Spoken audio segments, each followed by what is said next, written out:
અહીંયા જોઈ શકો છો 1 દિવસ અને 4 કલાક કાલે શનિવારે 1:30 વાગે આપણને ગાંધીનગર પહોંચાડશે। તો ભાઈ આવી ગયા છીએ મેટ્રો સ્ટેશને। આ શૂઝ હોલસેલ માર્કેટ છે। ચલો વધારે બોલીશ ને તો પછી વિવાદ થઈ જશે। મનાલી જાવ તો કેટલો ખર્ચો આવે। તો જય માતાજી મિત્રો, સ્વાગત છે તમારા બધાનું ફરીથી એક નવા બ્લોગમાં। હવે પાછળનું બેકગ્રાઉન્ડ જોઈને તમને ખબર પડી ગઈ છે, છતાં પણ હું કહી દઉં અમે બહુ ફરી લીધું। હવે ટાઈમ થઈ ગયો છે પાછો ઘરે જવાનું, એટલે આવી ગયા છીએ રેલવે સ્ટેશન। જો આ બેગ ને બધું લઈને હાલે જ આવી છું। હા ભાઈ હલવાય છે બેગ। ચલો તો આ રીતે હાલે જ આવી છે ને। આ જો રેલવે સ્ટેશન આવી ગયા છીએ, બહુ ફરી લીધું। હવે ઘરે જાવશું ને। હા, અને અવાજ ઉપરથી તમને ખબર તો છે જ કે શરદી ઓલરેડી થઈ જ ગઈ છે, એટલે હવે ઘરે જઈને થોડા ખાજા થવી, કેમ કે ઉતરાઈને હલી આવે છે। ચાલો કન્ટિન્યુ બ્લોગમાં બની રહીજો। આ એક જ બ્લોગમાં આપણે ડાયરેક્ટ ઘરે પૂગી જઈશું। भाई जी हमारी ट्रेन इधर आने वाली है। अच्छा इधर आने वाली है, देख लो भाई इधर आएगी तो इधर મને તે આ થેલામાં આ વખતે જ્ઞાન ત્યારે વજન નતો, અત્યારે બહુ એટલે બહુ વજન થઈ ગયો ભાઈ, ઉપર તોય નથી। ચાલો ચાલો તો ફટાફટ બધા લબાછા અંદર ચડાઈ દેવી। બેસી ગયા આપણે ટ્રેનમાં, અને આપણું સફર છે 1 દિવસ અને 4 કલાકનું। અહીંયા જોઈ શકો છો 1 દિવસ અને 4 કલાક કાલે શનિવારે 1:30 વાગે આપણને ગાંધીનગર પહોંચાડશે। ત્યાં સુધી ટ્રેનમાં જ આપણું સફર રહેવાનું છે। તો ટ્રેનમાં બેસી ગયા છીએ, અને આ તો જો અહીંયા હુઈ ગઈ છે, અને ભાવેશભાઈની આ વખતે થોડાક સેટા છે, જો અહીંયા છે, એમની સીટ ત્યાં છે અને અમારી સીટ અહીંયા છે। તો કંઈ વાંધો નહીં, હવે ટ્રેનમાં જ અમારે 1 દિવસ અને 4 કલાક સુધી રહેવાનું છે। હવે છે ને આપણો બ્લોગ આપણે શરૂ કરીશું ડાયરેક્ટ ગાંધીનગરથી, ટ્રેન નીચે ઉતરવી ને ત્યારે। ચાલો ત્યાં સુધી બાય બાય। પહોંચી ગયા ગાંધીનગર, 24 કલાક ટ્રેનનો સફર પૂરો કરીને પહોંચી ગયા આપણે ગાંધીનગર। મિત્રો કેમ છે આવી રહી ટ્રીપમાં, કેવીક મજા આવી? મતલબ આપણી ઓલ ગુડ થઈ ગયું? તને કેવીક મજા આવી? મજા બગડી ગઈ। તો ભાઈ જો ગાંધીનગર પહોંચી ગયા છીએ, અને હવે અહીંથી ક્યાં જવાનું છે, કઈ રીતનો પ્લાન છે એ હજુ કંઈ નક્કી નથી। અહીંયા ત્યારે તો એસટીમાં આપણે ટિકિટને એવું બુક કરાવ્યું હતું, પણ આ વખતે એવું કંઈ બુક નથી કરાવ્યું। લગભગ તો અહીંથી અમદાવાદ જવાનું, અમદાવાદથી પછી ટ્રેનમાં જોઈએ હવે બોટાદ અથવા તો ડાયરેક્ટ જસદણમાં તો ટ્રેન નથી, એટલે લગભગ તો બોટાદ જ જવાનું થશે। ચાલો કન્ટિન્યુ બ્લોગમાં બની રહેજો એટલે ખબર પડી જશે।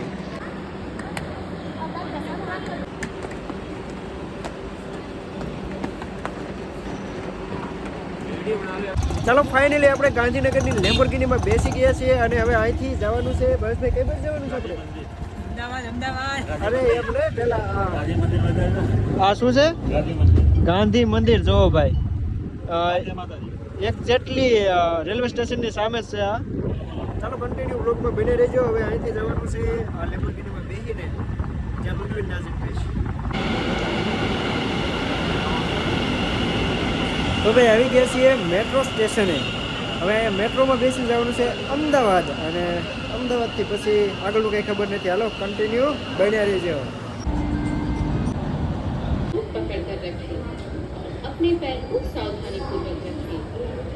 ગાંધીનગરથી મેટ્રોમાં બેસીને આવી ગયા છીએ અમદાવાદ, અને અમદાવાદનું આ કયું સ્થળ છે?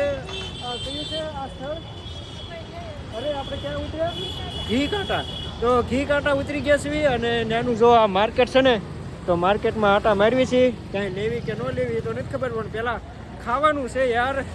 8-10 દિવસથી ઘરનું નથી ખાધું, મતલબ કે આપણું ગુજરાતી નથી ખાધું, તો પહેલાં ખાવાનું છે।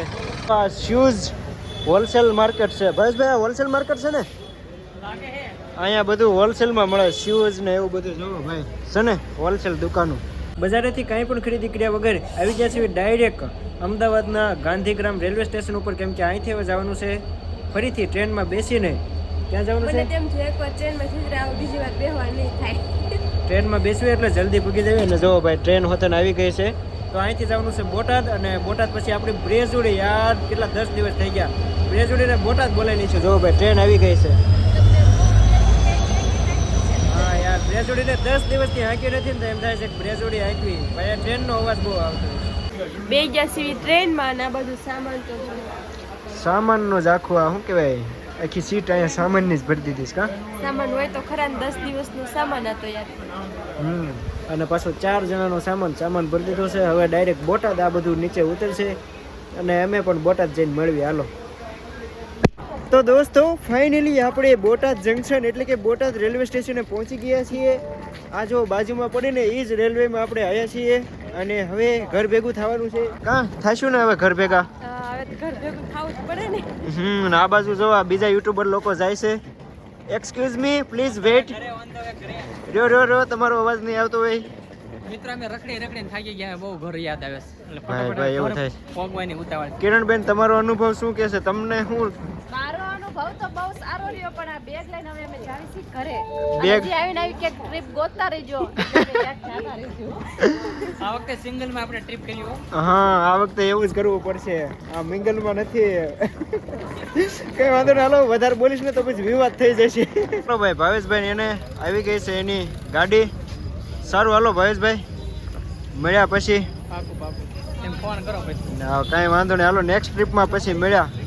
ભાઈ આપણે વતન બ્રેજોડી આપણને લેવા માટે આવી ગઈ છે. મારો મોટો બાપુનો છોકરો અને મારો પપ્પા બે લઈને આવ્યા છે. ચાલો ને આ બટન હશે, લોક અનલોક કરી. તો ગુડ મોર્નિંગ એવરીવન. આ વ્લોગ થાય છે બીજા દિવસે અને પાછળનો નજારો જોઈને તમને ખબર પડી જ ગઈ છે કે આપણે ઘરે પહોંચી ગયા છીએ. અને ઘરે પહોંચીને બસ જાગીને મોઢું ધોઈને અને સિરાવીને પછી આ તરત વ્લોગ શૂટ કરી નાખ્યો, કેમ કે સાંજે પછી કે આપણે વ્લોગ બનાવ્યો નહોતો. કીધું ચાલો બધાને કહી દઈએ કે ઘરે પહોંચી ગયા છીએ. અને ભાઈ આની બહુ યાદ આવી યાર, બ્રેજુડી. જો 10 દિવસ આપણાથી અલગ હતી ને, તો પહેલાં આવીને તો આને ધોઈ નાખી, ધોરાવા લઈ ગયો તો. ધોરાયા પછી જો થઈ ગઈ છે ને રૂપાળી.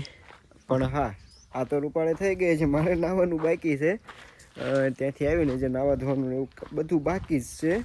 હા ધોવાનું કામકાજ ચાલુ છે, હું તમને દેખાડું. જો કાં બહુ ફરી લીધું ને હવે કપડા ધોવાનો વારો આવ્યો. જો ભાઈ ફરીને હવે કપડાં ધોવાના. કાં તો 10 દિવસના કપડા કેટલા હોય, બધા થેલા ખોલીને ધોવા જ નથી દીધા.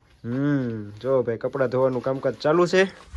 અને હા ઘણા બધાની કોમેન્ટ આવતી હતી કે યાર વનરાજભાઈ મનાલી જાવ તો કેટલો ખર્ચો આવે, શું રીતે હોય બધું. તો એ તમારે જે કંઈ પૂછવું હોય ને કોમેન્ટ કરી નાખો. હાલો એના ઉપર આપણે એક અલગ સ્પેશિયલ વિડીયો બનાવી નાખીશું કે મનાલીમાં ટોટલ કેટલો ખર્ચો આવે અને કેવું બધું હોય.